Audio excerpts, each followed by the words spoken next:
Bye rumah. Jumpa lagi next time insyaAllah. Dah.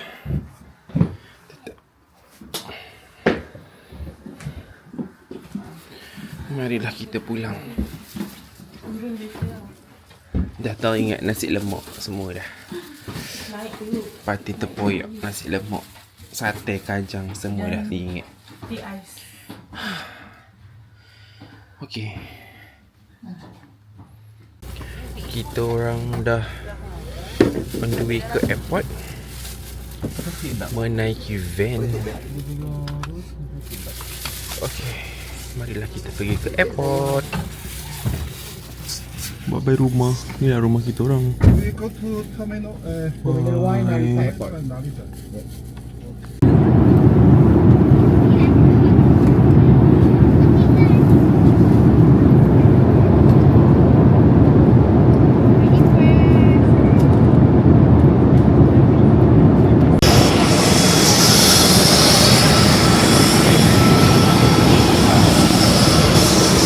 Dah sampai Hanoi.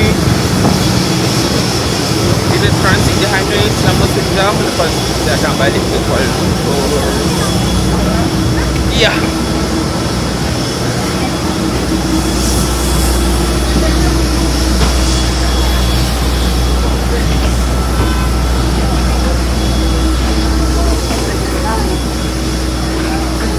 Sejuk. Sekarang kita tengah rushing nak ke gate 29. Cantik. Cantik.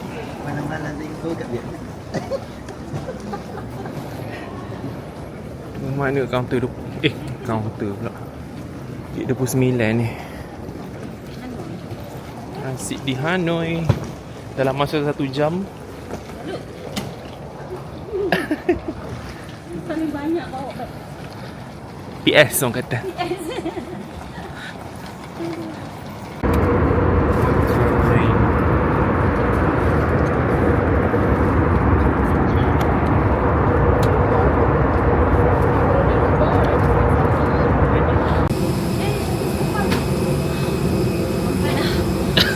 air kita. Dah selamat mendarat di KLIA Terminal 1. Alhamdulillah. Bye. Okay lah, tergerak terima kasih banyak-banyak. Bye. Banyak dari keluarga. Cerit mungkin. Hati-hati. Kita banyak pun memang tak banyak. Samalah. Samalah kita. Tak ada hutang Kosong-kosong. Bye. Bye. Jangan seri. Jangan seri. Jangan seri kita orang lah. Kita orang lah macam-macam ragam. Bye. Makan sekejap. Ya. Ragam lah kat mak. Bye. Bye. Macam ragam kan. Bawa tak ni.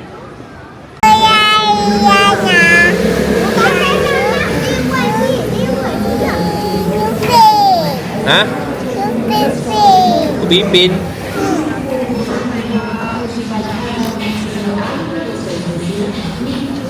Itu tu lagu Kembang Sport lah.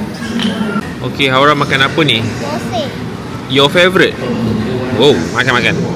Dah baca doa belum? Dalam hati. Dalam hati. Adik nasi ni boleh? Aku lupa nak order lagi, nak order adik. Jangan masuk dah. Ya Allah, lamanya tak dapat TI. Rindu masakan Malaysia. Dah rindu masakan Malaysia.